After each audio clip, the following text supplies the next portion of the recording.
It's the ugly, not so great moments behind the scene that truly makes us, that's a part of being a self-led woman, but we can't be afraid of our shit. Welcome to the Real on Manifestation podcast. This podcast bridges the gap between mystical and practical, making manifestation real, accessible, and achievable so you are an embodied, energetic match to actualize everything you desire. I'm Minerva, your manifestation coach and host, and I've manifested every single thing I have ever wanted, from dream homes, new levels of income, trips, clients, businesses, TV gigs, relationships, as well as winning jackpots and contests. But it's not about the tangible manifestations for me. It's about how you feel and who you be on the way to there. With 3 businesses, 2 kids, and marriage to my childhood sweetheart, one of my proudest manifestations is feeling balanced, spacious, and free in my ever-expanding reality. Creating and maintaining your dream life doesn't have to take force, but ease, and I'm excited to guide you through yours. In this space, you'll receive expert insights and proven tools and strategies you can apply immediately to start manifesting everything you ever want. Sit back, relax, and enjoy the ride. Hi, everybody. Welcome to this week's episode of The Real on Manifestation. I'm so excited. And I know I say this every episode, but I have a special guest and a soul sister from our mastermind, Keri Kugler. And she is a leadership coach and business mentor. She's just this beautiful soul, and we are connected in so many ways in how we think and feel. And she is a woman who's very practical, and she merges strategy with soul. And I'm so honored to have you here today. Thanks for being here, Keri. Thank you. I'm so excited. And you said my last name perfectly, by the way. Yay, I said it. So yes, we're mastermind sisters, and I always tune into people's energy. And before we even started talking, connecting more, you are very grounded. You are very energetic. You are this light being that is very practical and grounded in the way you lead as well. So I love that you merge both of those. Is it fair to assume there was a point where it wasn't merged, like the strategy and soul? Yeah. So tell us a little bit about that. Yeah. I was always someone who was very driven, very do, go. Everything that I had created at that time in my life, I thought was just based off of how hard I worked. I was brought up that way, and just you work really hard and you just get by. I also saw that my worth was tied to how much I do.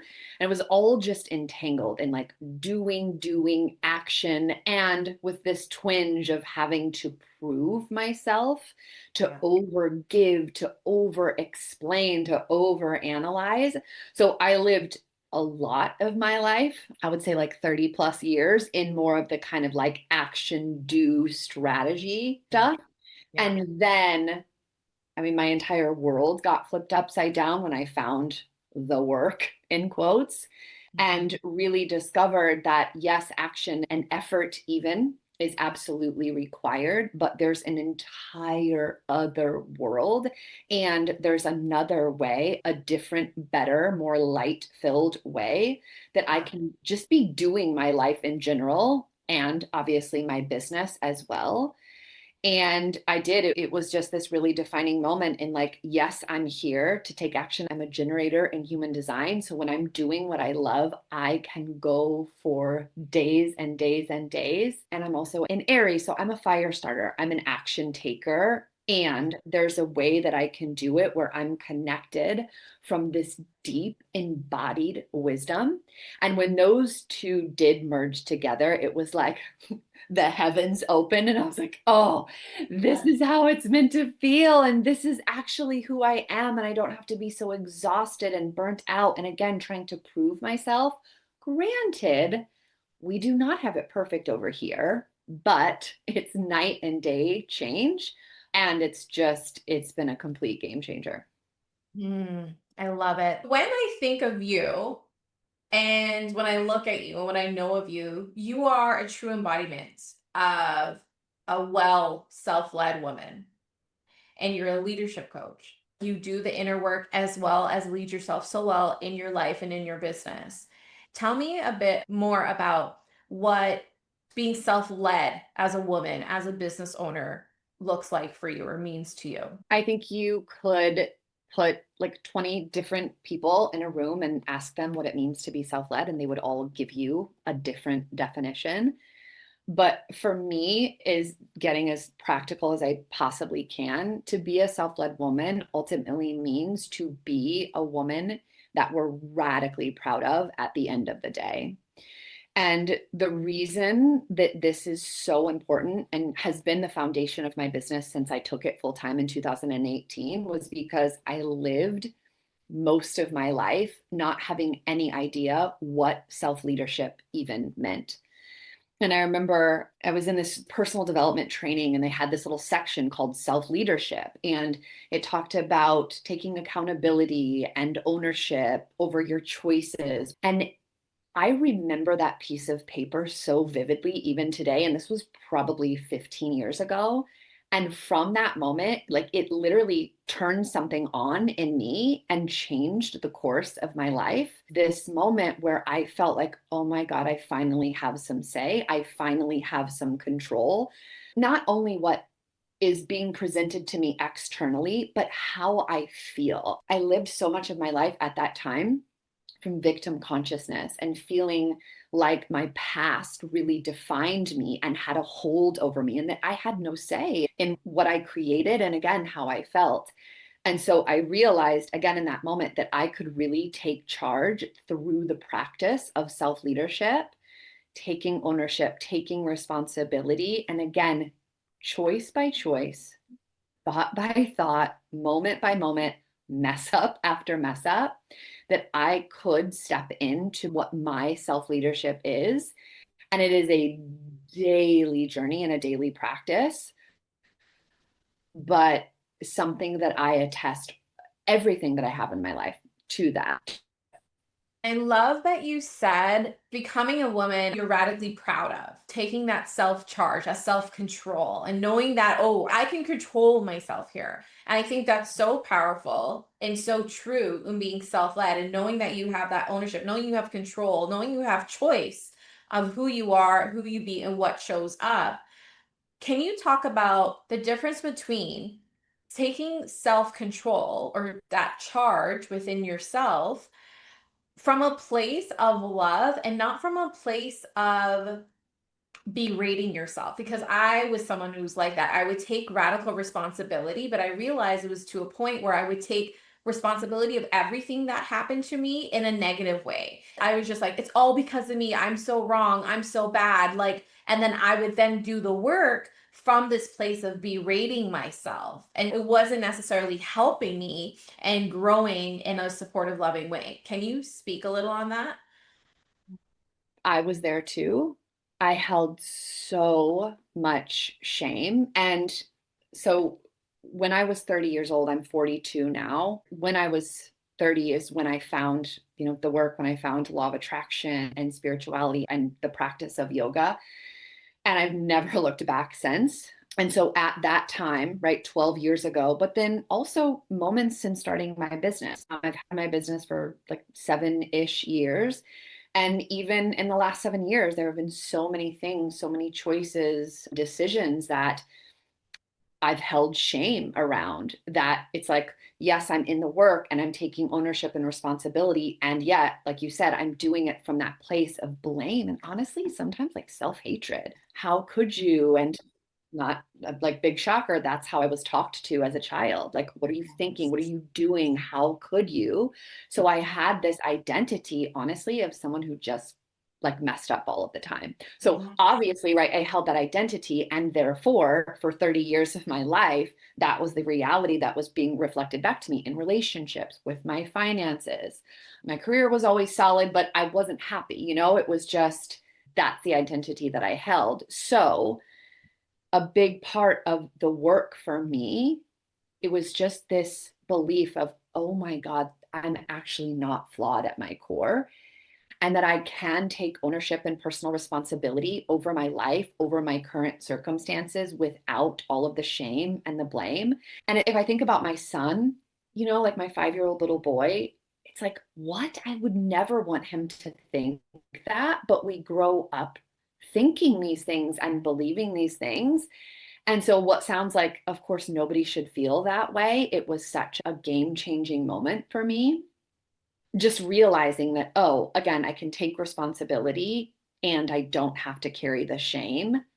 And for me, there was also another piece, though, of you got to get in there and you got to clean your stuff up, right? It's not just like, oh, okay, I'm owning this. Whee! I'm off the hook. It was like, no, babe, you got to have some challenging conversations. You've got to get in and look at your money and your spending. And maybe we don't go to happy hour every single Friday, right? Like, granted, this was 12 years ago, right? And so it's changed since then, but it's taking responsibility, but also knowing that there's going to be a space where we have to have our hands in the clay and we've got to, on a practical level, refine our choices, refine our actions to step into the version of us who's leading ourselves from this really empowered space. And to me, a self-led woman, she can admit her flaws and she knows where she's not perfect. As a matter of fact, she doesn't strive for perfection. When she messes up, she's going to own it. She's going to clean it up, but she's not going to spend one sleepless night worrying that, she's inherently flawed because she knows better. Oof, yes. I just felt a weight lifted from my old self as well, but probably like my present self needed to hear. But it's just that word self-hatred. And, you can do the work without berating yourself or feeling like something's wrong with you. It's doing the work from a different space. You use the word radical responsibility and ownership. Tell me a little bit more about that. How do we achieve that as a self-led woman? I mean, it's something that's going to look different for everybody, obviously, depending on their path and their desires and, what they're taking responsibility for. But to me, if I were to give almost like an outline or here's kind of a process, I think presence and awareness. Anytime I'm working with a client and they want to shift something or change something, it's like we've got to see the thing that needs to be changed. It's like we've got to place on the table what needs to be changed. And in order to do that, we've got to slow down and get present enough to see. And it's like in that moment of awareness, we're probably going to brush up against some things that are uncomfortable, brush up against some contrast and things that we're not really proud of.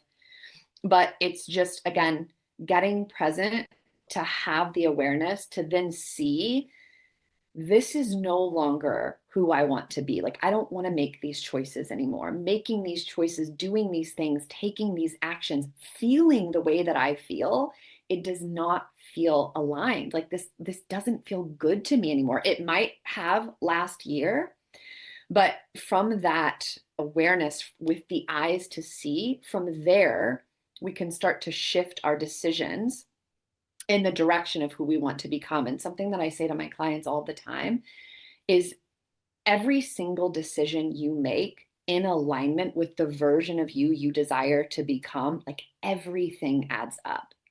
But it's just knowing that we have that choice, but we get stuck on these hamster wheels of just choosing the same thought, taking the same action in our business, setting goals the same way, thinking, that money works for us in the same old way, not realizing that there's so much more available, but it's on the frequency of the version of you who's leading herself, thinking different thoughts, making different choices, showing up differently. But it's something that I believe has to happen moment by moment, day by day, choice by choice, but it adds up. It really does. Yeah, you said it so beautifully. And it's like we're manifesting all of these things like money, career, or whatever it is. And then we're wondering, like, well, why isn't it changing? I want things to be different. I'm trying to be different. Or we try to berate or shame ourselves into change. But I love that you just said it sounds like the thing that stops that hamster wheel is getting aware and present to take a look at what it is that we are doing and how we're contributing to the creation and our experience. And from a place of awareness, then we can start shifting and making a different choice.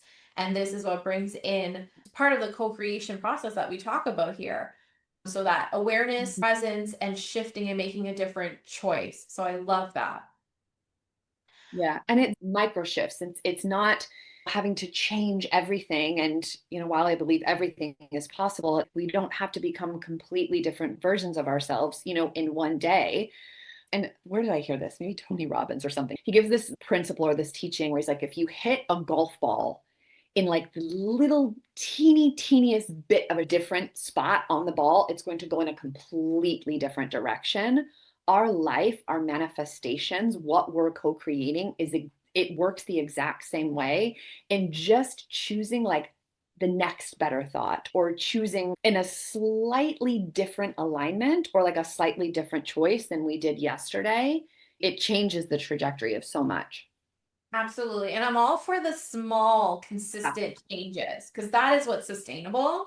And I think that's the agree. thing. We aim to whack this ball, the golf ball, and it has to go right in the hole. And if it doesn't, we're a failure. We're doing everything wrong. It's doomed for us. And we go down that cycle. Versus, I love what you shared, just bringing us back to that place of awareness, being present with what is, and being willing to, this is where I feel like the accountability piece comes in, being willing to take a look at our contribution to it. And that's the part that I think a lot of people are afraid of looking at what is and feeling worse about themselves or the blame. And it's hard for them to take that responsibility and therefore hard to then make a different choice. Do you find that to be true? Why is it people are not stopping women are not stopping to take a look, to be present, to be aware, and shift into a different choice? I mean, I think with women especially, we are so busy being on the go and we're so just inundated with consumption and we're just like our nervous systems are like this. So I think one is just the fear to slow down. Yeah. So I think there's that. Maybe a separate conversation, maybe not. But also, here's the thing. It's an unavoidable, non-negotiable part of this journey, right? Because it's like if we desire the full human experience, if we desire more money, more love, better connections, right? If we desire a fully lived life where we have everything that we desire, the universe knows you can hold it when it's all coming together for you. It knows you can hold your manifestations when you're getting everything that you want. It also needs to know that we can hold contrast and that we can hold the flip side. What if just become women that knew we could hold it, that knew we're strong enough to be able to hold the contrast, to really understand that, like, this is a part of the game, me stepping in and building this inner strength. It's okay to feel a little uncomfortable. Again, as women, I think we have this belief that we've got to have it all put together when really it's the ugly, not so great moments behind the scene that truly makes us, that's a part of being a self-led woman. But we can't be afraid of our shit. We can't, Yeah. because it's just as much a part of us as the light. So Mm. I know that I gave you several different things because I don't think it's just one answer. But if I were to really ground this in, again, facing ultimately our shadow, because I feel like that's kind of what this is shadow work. I feel like facing the depths of who we are and getting up close and personal with the things that we've got to take responsibility over. It's a part of the journey. And can we trust that we're strong enough to hold it? Can we believe that it's okay to feel the discomfort and know we're going to be okay? And that this is just as much a part of the growth process as the shiny Instagrammable moments. Yeah. Preach, lady, preach. I feel like it's a recipe of how to become a self-led woman, accountability, being aware, being present, making the conscious shifts, but being able to hold it. And what I'm hearing around being able to hold it is that self-trust that you can hold whatever comes from the poor decisions and from the conscious decisions, and know that even if the worst happens, you can hold it. But I do feel this is a thing with our female clients, and I don't know if you feel the same way too, but with just female entrepreneurs, is like we don't trust ourselves enough until we go through the shit. And then we're like, okay, I can handle this. I can do it again. Like for me, I could deal with it if my business goes into a dip again. I had someone cheat on me. So after that, that was my worst fear. And then I was like, okay, if it happens again, I'll be fine. Right? It was not my husband, but if he ever did it, I know I'll be fine. I know he wouldn't. Right. Still be good though. Yeah, yeah. But it's one of those things that it's so scary before, like we're so afraid of the bad thing happening that we're afraid to even go there. But it's funny that once you go through it, you're like, okay, I have the strength, I could do it. I mean, I feel like you don't have to go through the worst things to believe it and to believe in yourself. I think there's just so much evidence right now as women, as mothers, as wives, as business owners, whatever role you have in your life, we have so much evidence that we can hold it and we're going to be okay with whatever comes up and to just trust ourselves. And I feel like that's part of being a well self-led woman. Yeah, because I mean, truly, a woman who's leading herself, she trusts. She trusts her decisions. She trusts that she can hold it. Because how can we fully be self led if we're not making a decision because we're afraid we can't hold it if it doesn't work out? You know, when I'm working with my clients who are coaches and who have businesses, again, I am fiery, fiery Aries. So I'm taming it down a little bit here. But I will say to them, like, babe, the universe knows you can handle the booked out launch and the $10,000 month. Can you hold it when it's crickets? Can you hold it when you don't get signups for the first week? Yeah. Because if you can't and you pull the plug and you back out, it's not a match. And it's this coming back to the warrior woman strength that's going to look different for everybody, but we all have it. I feel like sometimes we get comfortable in being a little soft, and we got to remember we've got more grit, we've got more heart and soul in us. And not if, there are going to be moments where we've got to dig in and find that fire and that grit. Because just like you said on the podcast we did for my show, there have been multiple moments where my business has had me on my knees praying, is this it? Is Yeah. this where this ends? Right? And to think if I would have pulled the plug, and like, yes, God came in those moments, but it was me digging into the depths of my soul. If I wouldn't have trusted that I could hold that and have been willing to actually like physically get up off of my knees and stand up and show up the next day, I wouldn't be here talking, right? I wouldn't have the business that I do today. So we can't be afraid of getting in and getting in the work and just getting our hands dirty and just trusting that it's going to be okay and you can hold it, but you will never know if you pull the plug the moment the results aren't coming in. Yes. Those bring you down to your knees moments are the opportunities to bring out the fire and the power within you moments. And if it wasn't for those down to your knees moments, that we wouldn't know what we are capable of. And if you 100%. don't try, you're never going to know. Right. I love that. And what also was getting from you is like, we want so much the light. And we're like, I want the light. I want the good. I want the happy. We want so much the light. If you want the light, you also need to be okay with the dark as well, the shadows, and know that if you want to hold the light, you have to be okay with holding the shadows as well. And because in those moments of the shadows of the contrast, it's what's going to erupt and bring out the fire and the best in you and the alignment and the direction within you. And I used to think that that was just the shit that people said to make people feel better when they were like in it, right? So many dark nights of the soul that I'm like, oh yeah, okay, cool. They were right. Like, Yeah, I totally was like, yeah, I don't really want the bad stuff. I don't want it to be hard. Come on, like that's just a point of view. But in evidence, as you know too, you can look back on all those down to your knees moments and be thankful for it now. Obviously, it wasn't pleasant and comfortable. And people ask, would you go back and do it again? No, to be honest, I don't really want to. I'll just be honest. But I am grateful that they did happen because it always, always led to an up level and to stepping into a higher, stronger version of myself, the self-led woman. And you were born to be this self-led woman, to be this leader for women.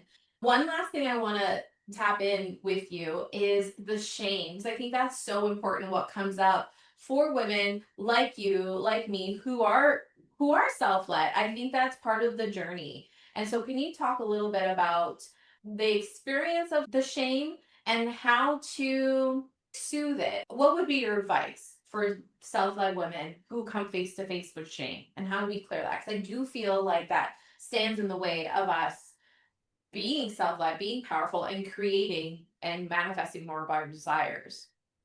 I think it's a reframe around what shame actually is, because it feels terrible, right? And if we look at it from the emotional scale, it's one of the emotions that holds the lowest frequency, and on a human level is one of the most challenging things to hold. It's also an emotion when we're in shame where we're the most disconnected from the light or from God or from source. Yes, that's true. And I think shame, she gets a little bit of a bad rap because it does feel so terrible. And I think we are kind of conditioned to be afraid of it and to feel like shame is bad. I actually think that shame, if we utilize it from consciousness, that it can be one of the biggest course correctors that we will ever have. Because the shame is there. It doesn't mean that you're wrong. It doesn't mean that you're flawed or bad or messing this all up, but it is an indicator that something is out of alignment. It's your body giving you a cue. We've got to redirect. I'm giving you this emotion so that you sit in it for a week and you don't take action and you unplug from your vision. But I am giving you this so you slow down and just pay attention. Because I know the shame that I have held, and still, like, I won't sit here and pretend that I'm healed from my shame. Yeah. Same here. Still, when I think about myself as a little girl, it was very much like this, I held so much shame for who I was. And for so long, I thought that that was the biggest thorn in my side kind of thing. And it has been such an alchemizer for me to realize that, yes, it felt awful and that I held it for a really long time, but it showed me, God, it was just a really, really big teacher. It's just our reframe around it, meeting it in a different way. And I think doing the things to like move it through our body that can look so many different ways, but just like taking care of your nervous system too. Remembering that it's not something that you have to sit in, you're not inherently flawed. And then knowing, like, okay, if this is given to me on purpose, like, what is this trying to tell me? What is this trying to show me? If this was here to course correct me, can I sit with this? Can I, again, trust that I can hold this really heavy emotion and actually meet it with curiosity instead of being so afraid to even touch it or to feel like I'm wrong for feeling shame? Because we hold these emotions and then we make ourselves wrong for feeling the emotion. So it compounds all of this negativity. And it's like, babe, it's okay to feel it. Do your practices to move it through your body and see it as a teacher. Get up close and personal and get curious, because what if it was here to teach you one of your greatest lessons? Mm, so good. I love that you were getting emotional talking about it because you can tap into that little girl and the shame that we all carry. And sometimes it's just something we pick up on this human experience. Yeah. I think having a little boy, it hits in a different way. Thinking about my son and me at that age, it does, it still holds a charge. And as much as I show up and, talk a big game about self leadership and being a self led woman, one of the things that I am always transparent about is I don't have this perfect. And I think that that's a big part of my leadership is having to learn lessons and go through the thick of it, but coming out on the other side, we always come out on the other side with more wisdom. Absolutely. And to me, you wouldn't be a true leader if you had it perfect, because then I actually wouldn't believe you. Anytime someone's like, I'm an expert in leadership, for me, I'm an expert in manifestation, you have to walk that path and you have to go through contrast and have the experience of light and shadows, right? The light and dark. And so I'm so glad you share that because I feel like that will lighten the load for so many people, the collective, anyone who's listening to this, your people, my people, our people, the world. We need more of normalizing it, right? And you said something like there's nothing wrong. And actually, my experience around shame, it was a lot around what I wanted and who I wanted to be. It was so different from an immigrant background and going the doctor teacher route. I was just like, I'm gonna be a dancer, and then now I'm gonna start a business, and I have no training around this business. You know what I mean? So I was always the black sheep. But one thing I learned on that is everything that I always felt was wrong with me happened to be the right of me. Because Ugh. everything I always felt shame about, and I feel this from you as well. I bet you everything you've been through shame wise, you've had at least a couple of clients, if not once, like, oh my God, I needed to hear that. How you moved yourself, how you felt that, everything, the low, the bad, the ugly, the shame that you've been through and you've alchemized and you keep growing has helped somebody, not just you, but someone else. And everything I always felt shame around and felt wrong for. And when I shifted and went through, I realized that it's the right of me because if I didn't go through the debt, if I didn't go through the money shame, I wouldn't be able to help this client who's going through that and seeing that weight lifted when we talk about it, we coach through that. So to me, you are a true embodiment of leadership. So thank you for sharing all of you, your heart, and for doing this work for us. Thank you so much. So tell our audience how they can get more of you. And let me say, the Aligned Woman podcast, everyone needs to go to that. I'm going to drop all the info in the show notes. It is so good. Like, I listen to it. I'm a big fan. So please go and listen to that. But Keri, tell us more on how our people could get in touch with you and learn more from you. Yeah, like Minerva said, definitely go to the podcast and then follow me on Instagram. I have programs and different offerings available, but let's get connected and get to know each other first. And the best place to do that is podcast and follow me on Instagram. Amazing. And we'll include all of that. Thank you so much, beautiful soul. I'm so honored to have had you today. Thank you. And thank you everyone for listening. See you next time.